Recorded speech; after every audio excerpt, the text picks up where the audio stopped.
Mi esposo eligió a su madre ratera por encima de mí. Lo que hice a continuación hizo que ambos se arrepintieran profundamente. Mi suegra siempre creyó que ninguna mujer era lo bastante buena para su precioso hijo. Me dejó esto muy claro desde el momento en que mi esposo y yo empezamos a salir. Me dijo que yo no estaba a su altura en múltiples ocasiones y nunca perdía la oportunidad de criticarme. Mi esposo tampoco me defendía nunca. Siempre que ella y yo discutíamos, él se quedaba callado y se negaba a tomar partido. Esto creó una enorme grieta en nuestra relación desde el principio. Algo importante que hay que saber es que mi suegra tiene antecedentes de robo. Fue arrestada hace unos 20 años por robar joyas por valor de unos 10,000 pesos en una tienda departamental. Sabiendo esto, siempre tuve cuidado de no dejar mis pertenencias a la vista cuando ella nos visitaba. Durante el último año empezó a visitarnos con más frecuencia, unas 2 veces al mes, normalmente sin avisar. Mi esposo la recibía con los brazos abiertos y me decía que me pusiera a cocinar porque su mami ya estaba aquí. Las visitas en sí se volvieron menos hostiles con el tiempo. Ella dejó de hacer comentarios sobre mi origen, y dejó de intentar convencernos de sus locas teorías. Pensé que tal vez por fin me estaba aceptando. Entonces, hace unos 6 meses, noté algo extraño. Después de una de sus visitas, fui a hacerme mi rutina de cuidado de la piel, y me di cuenta de que faltaba una de mis cremas caras. Busqué por todas partes, pero no pude encontrarla. Al principio no sospeché de ella. La siguiente vez que vino desapareció otra crema. Luego mi estuche vacío de los audífonos desapareció de mi cajón. Fue entonces cuando empecé a atar cabos. Le conté a mi esposo mis sospechas, y él inmediatamente me cayó la boca. Me llamó irresponsable y dijo que probablemente yo había perdido las cosas. Discutimos sobre ello y no nos hablamos durante días. Sabía que algo andaba mal, así que pedí 2 cámaras pequeñas y puse una en el baño y otra en nuestra recámara sin decirle a nadie. Mi único objetivo era confirmar mis sospechas. La siguiente vez que ella visitó, revisé la grabación y ahí estaba. Fue directa a mi cajón de la recámara y tomó un par de aretes de mi joyero. Se estaba volviendo más descarada. Quise enfrentarla en ese mismo momento, pero me detuve. Tuve una idea mejor. Decidí seguir grabando y reuniendo pruebas durante un tiempo. En cada visita durante los siguientes meses, la atrapé robando algo. Se llevó más productos para la piel. Se llevó una pulsera. Luego se llevó algo que cruzó la línea por completo. Me robó el reloj. Era una pieza cara que solo usaba unas pocas veces al año y ella lo sabía. Claramente pensó que no me daría cuenta en meses y para entonces no habría forma de rastrearlo hasta ella. Después de 8 meses había grabado 7 instancias separadas de ella robándome. El valor total era de alrededor de 50,000 pesos. Reuní todas las grabaciones y fui a la delegación de policía sin decirle a nadie. No se lo dije a mi esposo ni a ningún familiar porque sabía que le irían con el chisme. También me preocupaba que mi esposo se pusiera de su lado como siempre hacía. Presenté la denuncia y la arrestaron poco después. La policía encontró todo en su casa. Ni siquiera estaba tratando de vender los artículos. Las cremas estaban casi vacías. El reloj claramente había sido usado. El estuche de los audífonos estaba sucio. Estaba usando mis cosas como si fueran suyas. Después de su arresto llamó a mi esposo inmediatamente. Él llegó a casa hecho una fiera y empezó a gritarme. Me llamó monstruo malvado y dijo que había destruido a su familia. Me dijo que iba a pagar su fianza en ese mismo momento y exigió que retirara los cargos inmediatamente. Entonces dijo 2 palabras que lo cambiaron todo. Dijo, "Oh, verás". Lo miré y le dije muy calmada que si pagaba su fianza, lo nuestro se acababa. Me miró fijamente por un momento, luego agarró sus llaves y salió por la puerta.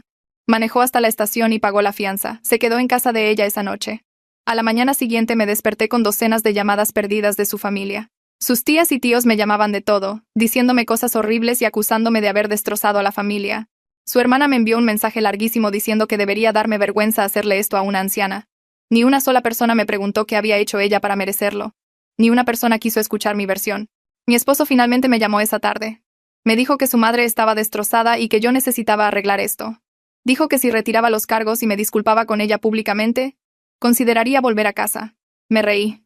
De verdad solté una carcajada. Me preguntó qué era tan gracioso y le dije que revisara su correo electrónico. Ya le había enviado las grabaciones. Los 7 videos.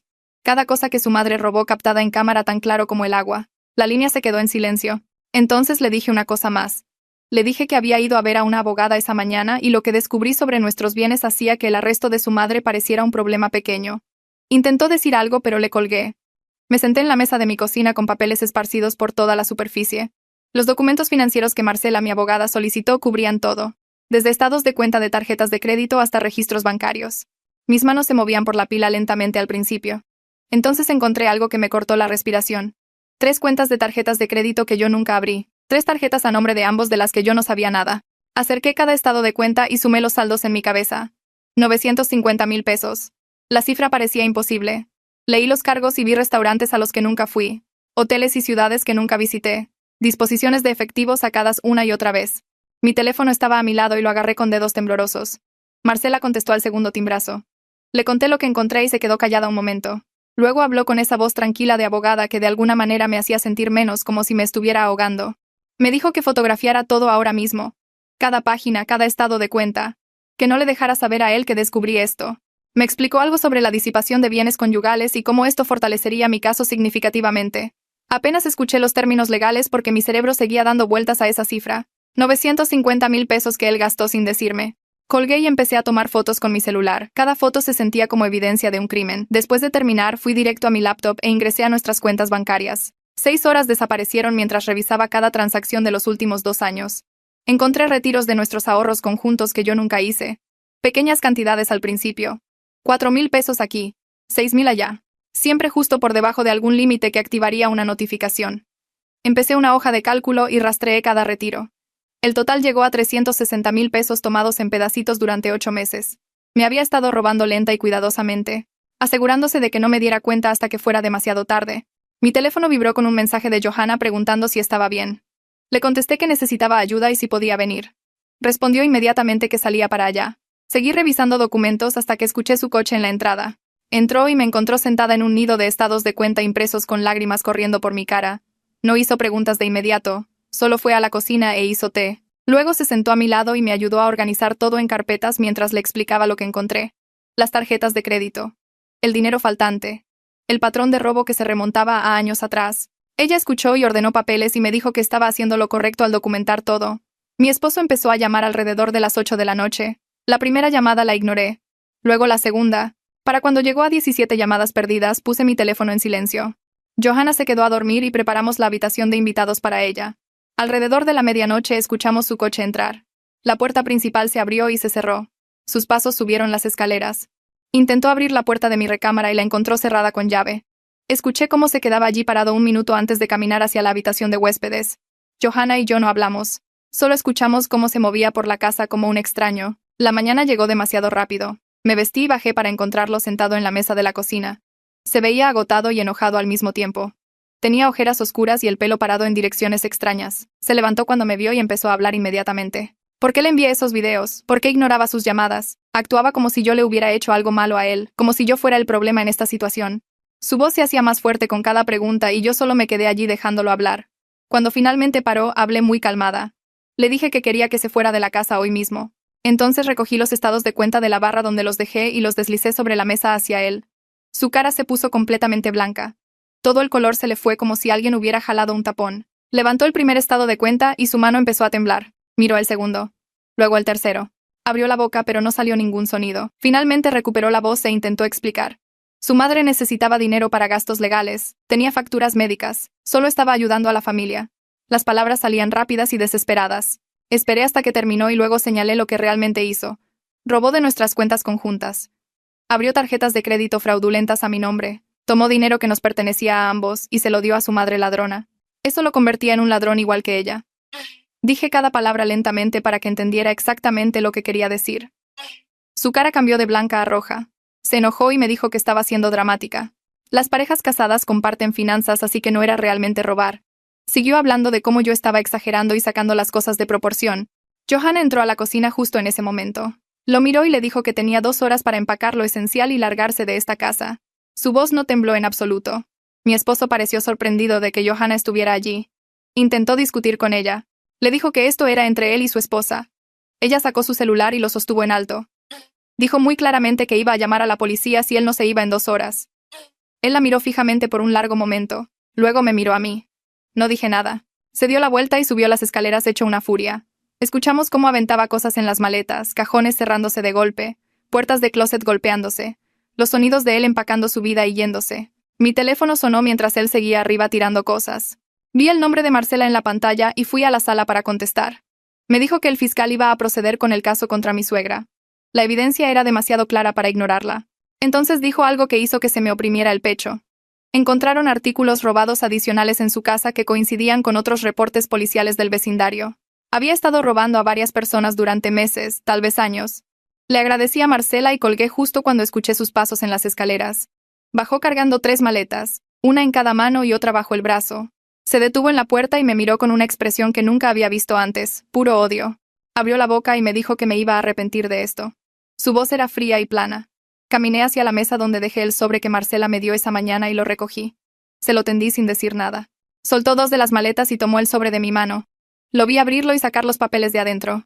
Era una carta formal de Marcela indicando que yo estaba solicitando el divorcio y que él no debía regresar a la casa ni contactarme excepto a través de abogados. Sus ojos se movieron por la página y pude ver su mandíbula apretándose con cada línea que leía. Cuando terminó, me miró y su mano empezó a temblar. No el tipo de temblor nervioso, sino el tipo de temblor de rabia. Me llamó vengativa. Dijo que estaba destruyendo a su familia por unos cuantos artículos prestados. Esas fueron sus palabras exactas, artículos prestados, como si su madre hubiera pedido permiso y planeado devolver todo. Siguió hablando de cómo yo estaba exagerando y empeorando todo más de lo necesario. Se negó a decir la palabra robar. Se negó a reconocer lo que ella realmente hizo. También se negó a reconocer los 950,000 pesos en tarjetas de crédito fraudulentas o el dinero que tomó de nuestras cuentas. Solo seguía diciendo que yo estaba destrozando a la familia. No discutí con él. No me defendí. Solo me quedé allí y esperé a que terminara. Cuando finalmente dejó de hablar, le dije que Johanna estaba llamando a la policía si no se iba en 5 minutos. Agarró sus maletas y salió por la puerta principal. No la azotó. Solo la cerró detrás de él con mucho cuidado, como si estuviera tratando de mantener algún tipo de dignidad. Observé a través de la ventana cómo cargaba todo en su coche. Johanna vino y se paró a mi lado. Ambas vimos cómo se alejaba manejando. Después de que su coche desapareció por la calle, Johanna sacó una bolsa de la ferretería. Había comprado cerraduras nuevas para todas las puertas mientras yo estaba reunida con Marcela. Pasamos la siguiente hora cambiándolas. Ella me enseñó a usar el taladro y la ayudé a alinear los nuevos cerrojos. Cuando terminamos, llamé a la compañía de seguridad y actualicé todos los códigos de acceso. La persona en el teléfono preguntó si quería agregar algún contacto de emergencia nuevo y les di el número de Johanna. Me sentí aliviada y asustada al mismo tiempo.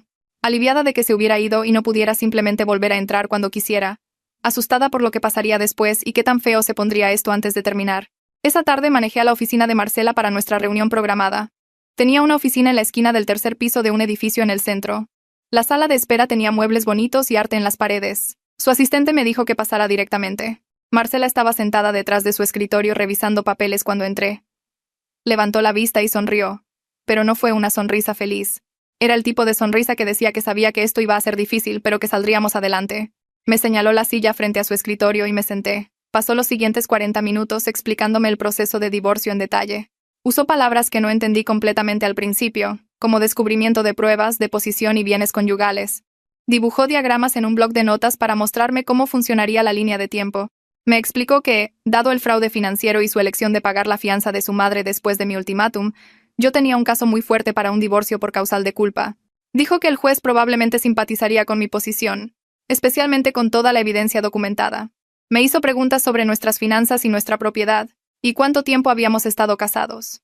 Respondí todo tan claramente como pude, pero mi cabeza daba vueltas. Cuando terminamos de repasar el proceso, se reclinó en su silla y me miró seriamente. Me dijo que necesitaba congelar todas las cuentas conjuntas inmediatamente. Dijo que debía abrir nuevas cuentas individuales en un banco diferente, no solo en una sucursal diferente del mismo banco. También sugirió que contratara un servicio de monitoreo de crédito para asegurarme de que él no abriera más cuentas fraudulentas a mi nombre. Dijo que la gente hace cosas desesperadas durante los divorcios y necesitaba protegerme financieramente. Anoté todo lo que me dijo que hiciera. Me dio una lista de bancos y servicios de monitoreo de crédito que recomendaba. Antes de irme me recordó que no me comunicara con él directamente sobre nada, todo tenía que pasar por los abogados ahora. Fui directo a un nuevo banco después de salir de su oficina y abrí una cuenta de cheques y de ahorros. La ejecutiva preguntó si quería agregar a alguien más a las cuentas y dije que no, solo yo. Transferí la mitad de lo que quedaba en nuestros ahorros conjuntos antes de congelar la cuenta. Marcela dijo que tenía derecho a la mitad y debía tomarla antes de que él intentara vaciar todo. La ejecutiva también me ayudó a configurar el servicio de monitoreo de crédito. Fue paciente y me explicó cómo funcionaba y qué alertas recibiría. Cuando terminé en el banco, me senté en mi coche unos minutos simplemente respirando. Todo se sentía surrealista. Hace 2 días estaba casada y viviendo en mi casa con mi esposo. Ahora estaba cambiando cerraduras, abriendo cuentas bancarias separadas y reuniéndome con abogados de divorcio. Durante los siguientes 2 días, mi teléfono explotó con mensajes de su familia. Sus tías, tíos y primos tenían mi número y lo usaron. Me llamaron de todos los nombres horribles imaginables. Su tía Teresa inició un chat grupal específicamente para acosarme. Agregó a 12 miembros de la familia y todos se turnaron para enviarme mensajes sobre lo terrible persona que era. Dijeron que destruía la familia. Dijeron que su madre era una dulce anciana que cometió un error. Dijeron que yo era cruel y despiadada por presentar cargos. Sus primos empezaron a publicar cosas en redes sociales. No usaron mi nombre, pero era obvio de quién hablaban. publicaciones vagas sobre la lealtad familiar y el perdón, y cómo a algunas personas les importan más las cosas materiales que las relaciones.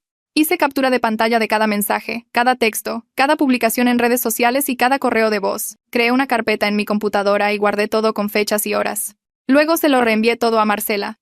Me devolvió la llamada en menos de una hora. Dijo que este comportamiento en realidad ayudaba a nuestro caso. Dijo que mostraba un patrón de acoso e intimidación. Ya estaba redactando cartas de cese y desista para enviarlas a los miembros de la familia que eran más agresivos. Me dijo que no respondiera a ninguno de ellos, ni un solo mensaje, solo seguir documentando todo y enviándoselo a ella. 3 días después de solicitar el divorcio, Marcela me llamó con noticias. El abogado de mi esposo, Conrado Peña, la había contactado tratando de negociar un acuerdo rápido. Dijo que Conrado sugirió que dividiéramos los bienes 50-50 y ambos nos fuéramos por nuestro lado. Divorcio sin culpa. Borrón y cuenta nueva. Ella se rió cuando me contó esto. Dijo que era obvio que esperaban que yo no persiguiera el asunto del fraude con tarjetas de crédito. Querían arreglar rápido antes de que pudiera acabar más profundo en las finanzas. Marcela le dijo a Conrado que rechazábamos la oferta completamente. Ella ya había presentado mociones para congelar todos los bienes conyugales y exigir una contabilidad forense completa de nuestras finanzas. Dijo que no nos conformaríamos con nada menos de lo que yo merecía. Y lo que merecía era mucho más de la mitad después de lo que él hizo. Sonaba casi emocionada cuando hablaba de la contabilidad forense. Dijo que una vez que un profesional revisara todo, probablemente encontraríamos aún más mala conducta financiera. Sentí que algo cambiaba dentro de mí cuando dijo eso. Me di cuenta de que ya no me estaba protegiendo solamente. Me estaba asegurando de que él enfrentara consecuencias reales por todo lo que hizo.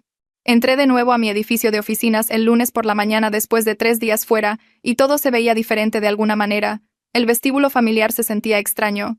Mi tarjeta escaneó en la puerta de seguridad y subí en el elevador al 4º piso donde me esperaba mi escritorio. Cuando crucé las puertas de vidrio hacia el espacio de trabajo abierto, varios de mis compañeros levantaron la vista. Sara de contabilidad se acercó inmediatamente y me tocó el brazo. Me preguntó si estaba bien porque escuchó que estaba lidiando con algunos asuntos personales. Le dije muy brevemente que estaba pasando por un divorcio y necesitaba manejar algunas cosas legales. Asintió y dijo que lo sentía, y que si necesitaba algo solo se lo pidiera. Otros 2 compañeros pasaron por mi escritorio durante la mañana con mensajes similares. Nadie pidió detalles y estuve agradecida por eso. Alrededor de las 11, mi jefa Ángela tocó el marco de mi cubículo y preguntó si podía ir a su oficina un minuto. Se me cayó el estómago porque me preocupaba que estuviera molesta por el tiempo libre. Pero cuando me senté frente a ella, sonrió gentilmente. Dijo que quería que supiera que la empresa apoyaba durante situaciones personales difíciles. Me dijo que si necesitaba horarios flexibles para citas legales o fechas de corte, solo le avisara con anticipación y lo resolveríamos. Le agradecí y sentí que parte de la tensión abandonaba mis hombros. Al menos mi trabajo estaba seguro mientras todo lo demás se desmoronaba.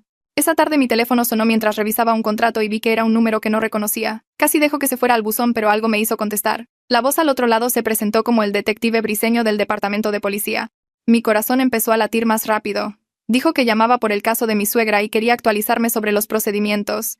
Ella había rechazado el acuerdo de culpabilidad que le ofreció el fiscal. Su abogado aparentemente planeaba argumentar en el juicio que ella tenía permiso para tomar mis pertenencias. De verdad me reí en voz alta ante eso y me disculpé inmediatamente. El detective Briceño dijo que entendía mi reacción porque la evidencia en video hacía esa defensa completamente ridícula. Explicó que el caso ahora estaba programado para juicio en unos 3 meses y yo necesitaría testificar. Dijo que el fiscal me contactaría pronto para prepararnos, pero quería que supiera que la evidencia era muy fuerte. Después de colgar, me senté mirando la pantalla de mi computadora por varios minutos. La idea de que ella afirmaría que le di permiso era tan absurda que no podía procesarla. Tenía video de ella colándose en mi recámara y tomando cosas de mis cajones cuando pensaba que nadie estaba mirando. El sábado por la tarde Johanna pasó por mí y nos llevó a un restaurante al otro lado de la ciudad al que nunca había ido. Dijo que necesitábamos salir y hacer algo normal. Conseguimos una mesa junto a la ventana y pedimos aperitivos y bebidas. Johanna me miró seriamente y me hizo prometer no aislarme durante todo este proceso. Me recordó que tenía amigos y familia que me apoyaban, aunque la familia de mi esposo se hubiera vuelto completamente en mi contra. Dijo que el aislamiento era lo que los abusadores querían, y no podía darles esa satisfacción. Le prometí que trataría de mantenerme conectada y no cerrarles la puerta a todos. Pasamos el resto de la cena hablando de su trabajo y sus hijos y cosas normales que no tenían nada que ver con divorcios, robos o procedimientos legales. Por unas horas casi me sentí como una persona normal otra vez. El martes siguiente encontré un sobre grande en mi buzón cuando llegué del trabajo. El remitente mostraba que era del despacho de abogados de Conrado Peña. Lo abrí con cuidado y encontré una solicitud formal de descubrimiento pidiendo copias de los videos que le había mostrado a mi esposo. Había otras solicitudes también para documentos financieros y registros de comunicación. Inmediatamente le envié a Marcela una foto de los documentos por mensaje. Me devolvió la llamada en 20 minutos y dijo que esto era completamente esperado. Me dijo que cumpliríamos con todo, pero solo a través de los canales legales apropiados. Explicó que era importante mantener la cadena de custodia de los videos, ya que también eran evidencia en el caso penal contra mi suegra. Dijo que ella manejaría todas las respuestas y que yo solo debía reenviarle cualquier otro documento legal que llegara.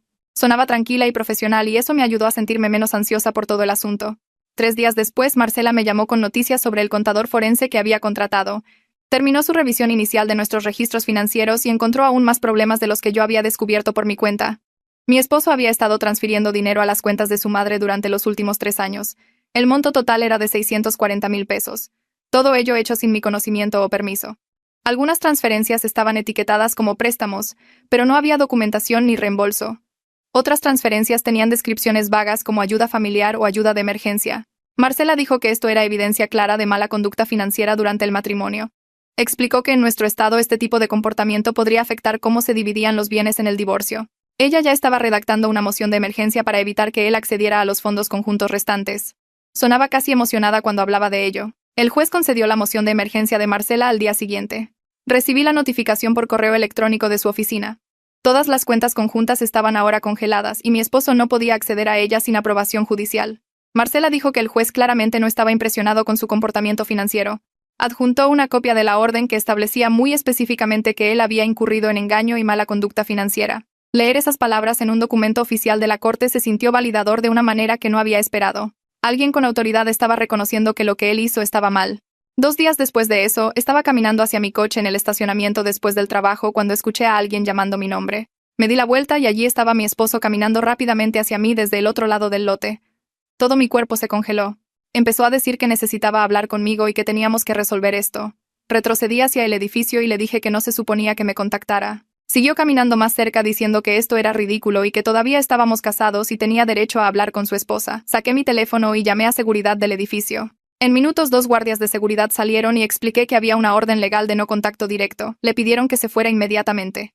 Empezó a gritarme a través del estacionamiento que yo estaba arruinando su vida y destruyendo a su familia. Los guardias lo escoltaron fuera de la propiedad mientras él seguía gritando. Me quedé allí temblando y uno de los guardias se quedó conmigo hasta que subí a mi coche. Esa noche fui directo a la oficina de Marcela y le conté lo que pasó. Inmediatamente empezó a redactar una petición de orden de restricción basada en el incidente laboral y el acoso continuo de su familia. Dijo que aparecerse en mi lugar de trabajo después de que se le dijo que solo se comunicara a través de abogados era grave. Presentamos la petición esa noche, y la orden de restricción temporal fue concedida en 24 horas. La orden le prohibía acercarse a menos de 150 metros de mí, o de mi lugar de trabajo. Marcela dijo que las violaciones de las órdenes de restricción se tomaban muy en serio y si intentaba cualquier otra cosa podría enfrentar cargos penales. La semana siguiente, Conrado contactó a Marcela con otra oferta de acuerdo. Esta era ligeramente mejor que el primer intento, pero todavía asumía que yo aceptaría la responsabilidad por la mitad de la deuda fraudulenta que mi esposo creó. Marcela me llamó y lo discutimos durante unos 30 minutos. Dijo que la oferta era insultante dado todo lo que ahora sabíamos sobre su mala conducta financiera. Respondió a Conrado con nuestra contrademanda de que mi esposo aceptara la responsabilidad total por todas las deudas que creó sin mi conocimiento. También exigió que cubriera mis honorarios legales ya que su comportamiento hizo necesario el divorcio. Me dijo que Conrado sonaba frustrado cuando ella expuso nuestra posición, pero que ese era su problema, no el nuestro. 2 semanas después de solicitar el divorcio llegó la audiencia preliminar. Me senté en la sala de espera del juzgado con Marcela revisando documentos hasta que llamaron nuestro caso. Entrar en la sala del tribunal se sintió surrealista. Mi esposo se sentó en una mesa al otro lado con Conrado a su lado. Llevaba un traje que yo nunca había visto y tenía el pelo cortado más corto de lo habitual. No me miró en todo el tiempo. La juez revisó los documentos iniciales y las mociones de emergencia. Pidió a ambos abogados que resumieran sus posiciones. Marcela expuso la evidencia de robo y fraude financiero muy claramente. Conrado trató de argumentar que esto era solo una disputa conyugal que se estaba sacando de proporción. La juez pareció poco impresionada con ese argumento. Sacó una carpeta gruesa y comenzó a revisar la evidencia pieza por pieza. Los clips de video se reprodujeron en una pantalla montada en la pared y vi a mi suegra robarme 7 veces por separado. La juez le hizo preguntas a Marcela sobre la línea de tiempo y el valor total de los artículos tomados. Ella explicó todo claramente y mostró el reporte policial listando cada artículo recuperado. Conrado intentó interrumpir varias veces, pero la juez levantó la mano y le dijo que esperara su turno. Cuando Marcela terminó, la juez se dirigió a Conrado y le preguntó qué tenía que decir su cliente sobre los registros financieros. Buscó torpemente entre algunos papeles e intentó afirmar que mi esposo solo estaba ayudando a su anciana madre con los gastos. La juez miró los estados de cuenta de las tarjetas de crédito mostrando 950,000 pesos en deuda y preguntó, ¿por qué nada de esto se me había revelado a mí? Conrado dijo algo sobre que las finanzas conyugales eran complicadas, pero su voz sonaba débil. La juez lo cortó y dijo que esto parecía una clara mala conducta financiera independientemente de sus explicaciones. Revisó los registros de retiro que mostraban 360,000 pesos tomados de nuestros ahorros conjuntos en pequeñas cantidades. Le preguntó a mi esposo directamente si pensaba que este era un comportamiento aceptable en un matrimonio. Él miró fijamente a la mesa y murmuró algo que no pude escuchar. La juez le dijo que hablara más fuerte y él dijo que solo estaba cuidando de su madre. Ella negó con la cabeza y dijo, cuidar de la familia no significa robarle a su cónyuge. Entonces me concedió el uso exclusivo del hogar conyugal hasta que el divorcio finalizara. Conrado intentó objetar, pero ella dijo que la evidencia de fraude financiero dejaba claro que yo necesitaba protección de bienes. La cara de mi esposo se puso roja e intentó levantarse, pero Conrado le agarró el brazo y lo jaló de nuevo hacia abajo. La juez dijo que también estaba ordenando una contabilidad forense completa de todos los bienes y deudas conyugales. Quería una imagen completa de a dónde se fue el dinero en los últimos 3 años. Marcela le agradeció y recogimos nuestros papeles y salimos de la sala. Pude sentir a mi esposo mirándome fijamente mientras salíamos. Pero no miré atrás. El acoso comenzó esa misma tarde. Su hermana me llamó 12 veces en 2 horas dejando mensajes que se volvían progresivamente más desagradables. Su tía inició un hilo de mensajes grupales conmigo incluida, y envió cientos de mensajes llamándome nombres terribles. Decían que yo estaba destrozando a la familia y destruyendo a una anciana inocente. Bloqueé la mayoría de los números, pero seguían encontrando nuevas formas de contactarme. Luego, 2 días después, revisé mi correo electrónico del trabajo y encontré 3 mensajes largos de mi suegra. No tengo idea de cómo consiguió mi dirección del trabajo ya que nunca se la di. El primer mensaje eran 5 párrafos sobre qué persona tan horrible era yo. Decía que siempre había estado celosa de su relación con su hijo. El segundo mensaje me acusaba de plantar evidencia y tenderle una trampa. El tercer mensaje amenazaba con demandarme por angustia emocional y difamación. Imprimí los 3 correos inmediatamente y llamé a Marcela. Me dijo que le reenviara todo y también enviara copias al detective Briceño. Pasé la siguiente hora reenviando docenas de mensajes de acoso de varios miembros de la familia. Marcela me devolvió la llamada esa noche y dijo que esto era realmente útil para nuestro caso. Cuanto más me acosaban, más mostraban su verdadero carácter. También dijo que mi suegra al enviar esos correos fue increíblemente estúpida. Marcela explicó que mi suegra estaba actualmente bajo fianza por cargos de robo. Una de las condiciones de su fianza era no tener contacto conmigo en absoluto. Al enviarme esos correos al trabajo, violó su acuerdo de fianza. Marcela dijo que iba a contactar al fiscal inmediatamente y presentar una moción para revocar la fianza. Explicó que la intimidación de testigos estando bajo fianza era tomada muy en serio por los jueces. El fiscal estuvo de acuerdo con Marcela y presentó la moción a la mañana siguiente. Recibí una llamada del detective Briceño 2 días después diciéndome que mi suegra había sido arrestada de nuevo. Esta vez el juez fijó la fianza mucho más alta porque demostró que no podía seguir las órdenes de la corte. La familia de mi esposo perdió la cabeza cuando se enteraron. Su hermana me dejó un correo de voz gritando que yo era malvada y vengativa. Las amigas de su madre empezaron a publicar sobre mí en redes sociales sin usar mi nombre pero haciendo obvio a quién se referían. Documenté todo y se lo envié todo a Marcela. A pesar de toda la ira dirigida hacia mí, sentí alivio sabiendo que mi suegra no podía acosarme desde la cárcel. Tendría que quedarse allí hasta su juicio a menos que alguien apareciera con mucho más dinero para la fianza. 3 semanas después de la audiencia, el contador forense terminó su informe completo. Marcela me llamó a su oficina para repasar los hallazgos. Me senté frente a su escritorio mientras me explicaba lo que descubrió. Mi esposo había estado tomando dinero sistemáticamente de nuestras cuentas durante años. Las tarjetas de crédito eran solo la parte más obvia. También hizo retiros de efectivo, transfirió dinero a las cuentas de su madre y pagó sus facturas directamente desde nuestra cuenta de cheques conjunta. El contador rastreó cada transacción remontándose a 3 años atrás. El monto total que mi esposo desvió sin mi conocimiento fue de 1,260,000 pesos. Eso incluía la deuda de tarjetas de crédito, los retiros de ahorros, las transferencias directas y los pagos hechos en su nombre. Me sentí enferma mirando los números expuestos en blanco y negro. Marcela dijo que este informe iba a cambiarlo todo en el caso de divorcio. Planeaba argumentar que yo merecía una parte mucho mayor de los bienes restantes como compensación por su mala conducta financiera. La evidencia era demasiado clara para que cualquier juez la ignorara. Mi esposo me había estado robando durante años para mantener a su madre, y yo nunca tuve ni idea. Marcela presentó mociones ante la corte solicitando una división de bienes de 60 hasta 40 a mi favor. Adjuntó el informe completo del contador forense mostrando cada transacción fraudulenta. También solicitó que mi esposo fuera hecho responsable de toda la deuda que creó sin mi conocimiento. El juez tomaría la decisión final. Pero Marcela se sentía confiada dado lo clara que era la evidencia.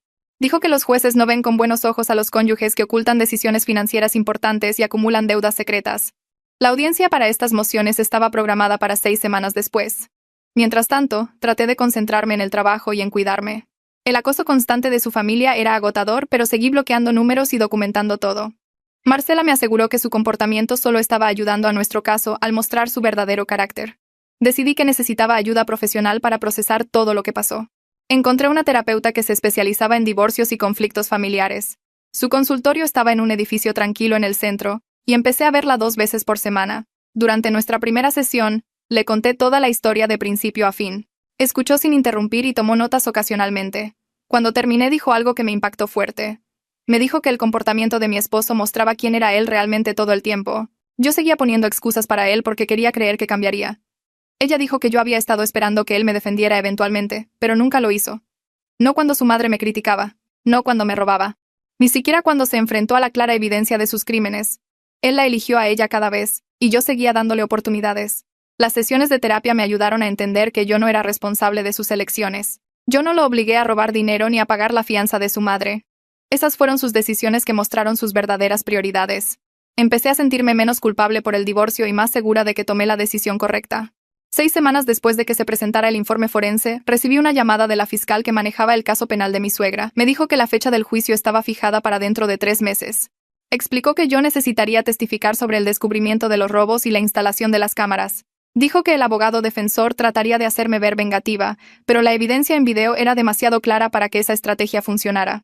Pregunté si debía preocuparme por testificar y dijo que no.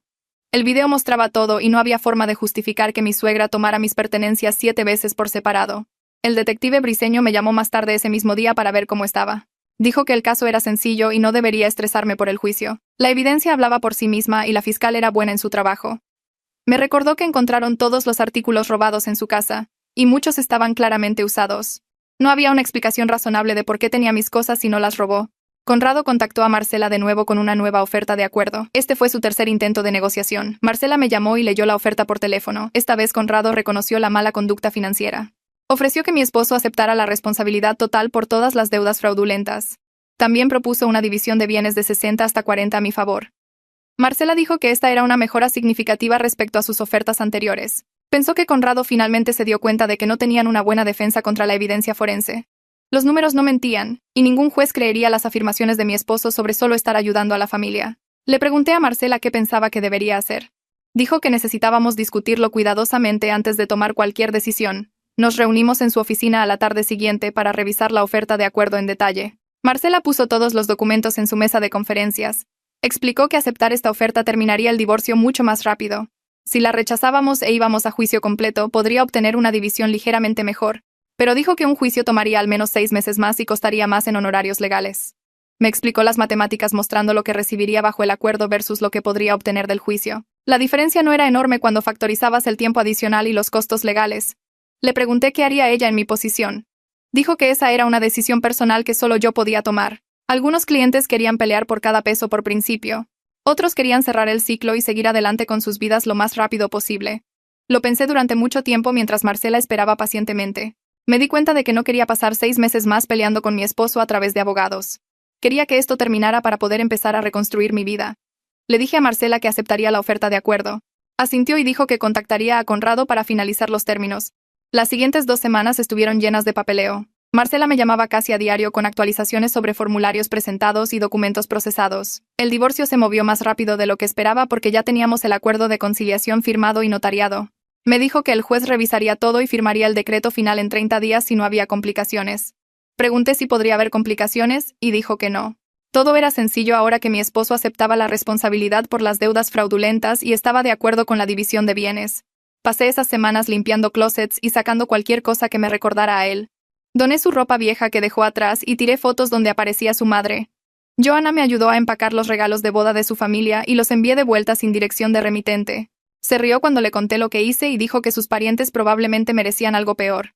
El divorcio se hizo definitivo un martes por la mañana a finales de septiembre. Marcela me llamó al trabajo para decirme que el juez firmó el decreto y oficialmente se había acabado. Le agradecí por todo lo que hizo y dijo que yo le hice el trabajo fácil al documentar todo tan minuciosamente. Fui a almorzar sola ese día y me senté en mi coche sintiendo un peso enorme levantarse de mis hombros. Mi teléfono vibraba constantemente con mensajes de Johanna preguntando cómo me sentía, pero necesitaba unos minutos para asimilarlo. Esa noche, Johanna vino con vino y nos sentamos en mi porche trasero hablando de lo que venía después. Me preguntó si me sentía triste en absoluto y le dije que no. Me sentía aliviada y libre y lista para averiguar quién era yo sin estar constantemente manejando la hostilidad de su madre. 2 semanas después de que finalizara el divorcio recibí una llamada de la oficina del fiscal. Me dijeron que el juicio de mi suegra estaba programado para la primera semana de octubre y yo necesitaba testificar. Me sentí nerviosa por verla de nuevo, pero el detective briseño me llamó al día siguiente para explicarme qué pasaría. Dijo que testificaría sobre el descubrimiento de los robos y la instalación de las cámaras. La fiscal mostraría al jurado los 7 videos y yo confirmaría cuándo ocurrió cada robo. Me dijo que el abogado defensor trataría de hacerme quedar mal, pero la evidencia era demasiado clara para que eso funcionara. El juicio comenzó un lunes por la mañana y usé un vestido negro sencillo y llevé el pelo recogido hacia atrás. Me senté en la sala de espera de testigos hasta que me llamaron y mis manos temblaron todo el tiempo. Cuando entré en la sala del tribunal vi a mi suegra sentada en la mesa de la defensa viéndose más pequeña de lo que recordaba. Mi ex esposo estaba sentado en la galería detrás de ella y me miraba con puro odio en sus ojos. Lo ignoré completamente y me concentré en la fiscal que me sonrió de manera tranquilizadora. Presté juramento y me senté en el estrado. La fiscal me pidió que explicara cómo descubrí que faltaban artículos y por qué instalé las cámaras. Le conté al jurado todo con voz tranquila y clara sobre los productos de cuidado de la piel faltantes y el estuche de los audífonos y finalmente mi reloj caro. Expliqué que instalé cámaras porque mi esposo se negaba a creerme cuando dije que su madre estaba robando. La fiscal reprodujo los 7 videos en una pantalla grande y me pidió que confirmara las fechas e identificara los artículos siendo robados en cada clip. Ver esos videos de nuevo frente a un jurado se sintió surrealista.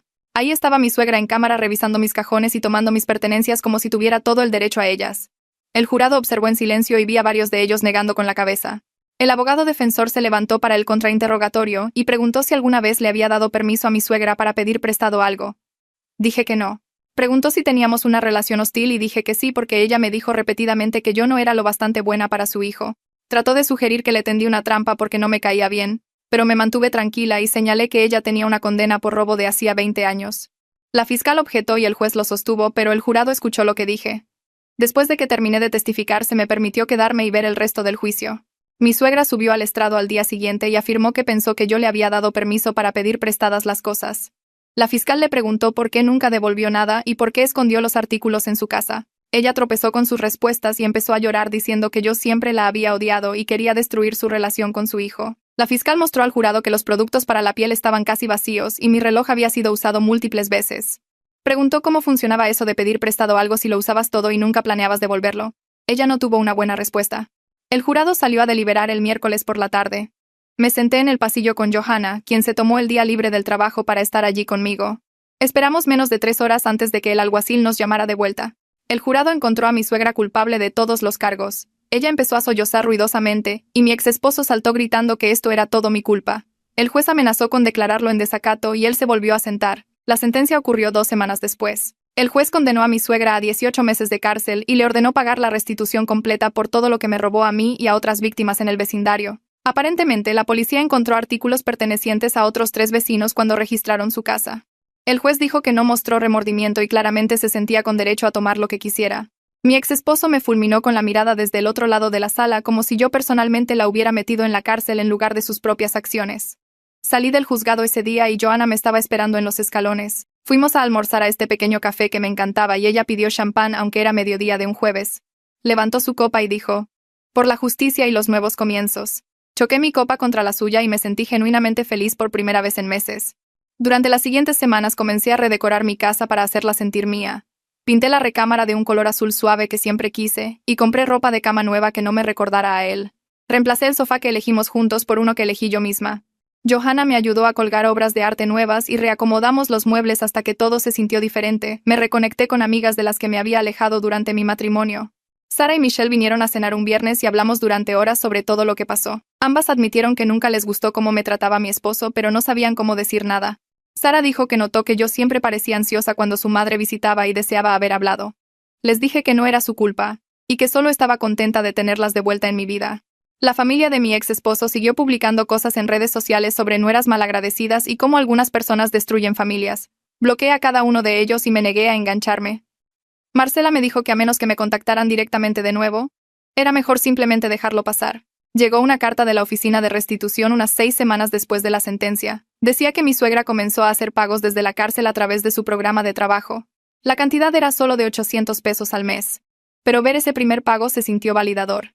Realmente estaba siendo responsabilizada por lo que hizo, incluso si los pagos eran pequeños. 3 meses después de que finalizara el divorcio, me desperté un sábado por la mañana y me di cuenta de que me sentía genuinamente feliz. No estaba ansiosa por visitas inesperadas ni caminando sobre cáscaras de huevo tratando de evitar conflictos. Podía hacer lo que quisiera en mi propia casa sin preocuparme por críticas o juicios. Hice café y me senté en mi porche trasero viendo el amanecer y sentí una profunda sensación de paz. Johanna me llamó esa tarde y dijo que pensaba que estaba lista para empezar a salir con alguien de nuevo. Me reí y dije que no sabía sobre eso, pero ella insistió en que debería al menos intentarlo. Me ayudó a configurar un perfil en una aplicación de citas y empecé a hablar con algunas personas. Se sintió extraño al principio, pero también bien conocer gente que me trataba con respeto básico. Tuve algunas citas casuales y no buscaba nada serio, pero disfruté conociendo gente nueva que no tenía conexión con mi pasado. Pasé los siguientes 18 meses trabajando en mis finanzas pieza por pieza. Cada mes hacía pagos a las deudas que eran realmente mías, y veía mi puntaje de crédito subir lentamente de nuevo. El informe del contador forense estaba en mi archivero como un escudo protegiéndome de cualquier reclamo de que yo debería pagar por lo que hizo mi ex. El banco intentó ir tras de mí por una de las tarjetas de crédito fraudulentas, pero les envié copias del informe y el decreto de divorcio. Lo dejaron en paz en 2 semanas. Abrí una cuenta de ahorros y empecé a guardar dinero de nuevo, algo que no pude hacer durante años mientras mi ex estaba drenando todo. Ver ese saldo crecer se sentía mejor de lo que esperaba. Encontré una organización de ayuda legal a través de una amiga que trabajaba en servicios sociales y pregunté si necesitaban voluntarios. Me emparejaron con personas pasando por divorcios que sospechaban abuso financiero pero no sabían cómo probarlo. Les mostré cómo buscar cuentas ocultas y tarjetas de crédito no autorizadas, les expliqué cómo documentar todo y mantener registros que los tribunales aceptarían. Una mujer empezó a llorar cuando la ayudé a encontrar 3 tarjetas de crédito que su esposo abrió a su nombre. Pensaba que se estaba volviendo loca cuando las facturas seguían apareciendo. Le dije exactamente qué hacer y a quién llamar. 6 meses después me envió una tarjeta diciendo que el juez falló a su favor y su ex tuvo que asumir toda la deuda fraudulenta. Ayudar a otras personas se sentía como tomar algo terrible que me pasó a mí y convertirlo en algo útil. 2 años después de que encontré por primera vez que faltaba mi crema, conocí a alguien en una conferencia de trabajo que no sabía nada de mi pasado. Empezamos a hablar durante un descanso para el almuerzo y terminamos tomando café después de que terminaron las sesiones. Era divertido y amable y cuando mencioné que estaba divorciada, él solo asintió y dijo que él también. Empezamos a salir lentamente, solo cenas casuales y caminatas de fin de semana al principio. La primera vez que su madre hizo un comentario sobre que yo era demasiado independiente, él la calló inmediatamente. Le dijo que eso le gustaba de mí, y si ella no podía ser respetuosa, podía irse. Casi lloro allí mismo en la mesa de la cena. Su hermana trató de hacerlo sentir culpable por una obligación familiar una vez, y él simplemente dijo que no sin explicar ni disculparse. Verlo, poner límites con su familia me mostró lo que yo merecía todo el tiempo. Nunca me hizo sentir que tenía que elegir entre él y mi propia paz. Nos mudamos juntos después de salir por un año y su familia lo aceptó sin drama. El contraste con mi matrimonio era tan marcado que se sentía como vivir en un mundo completamente diferente. El mes pasado refinancié la casa enteramente a mi nombre. Me senté en la mesa de cierre firmando papeles y me di cuenta de que esta era la pieza final. La casa era mía, la deuda estaba manejada, mi crédito estaba reconstruido y tenía una pareja que realmente me respetaba. Guardé cada archivo de video y documento del caso en una caja fuerte a prueba de fuego. A veces pienso en mi ex y su madre y me pregunto si aprendieron algo. Luego recuerdo que no importa porque ya no son mi problema. Obtuve justicia a través de los tribunales. Protegí mis bienes a través de buena ayuda legal y construí un futuro haciendo exactamente lo que quería. Las personas que nunca me valoraron se han ido y estoy mejor sin ellas.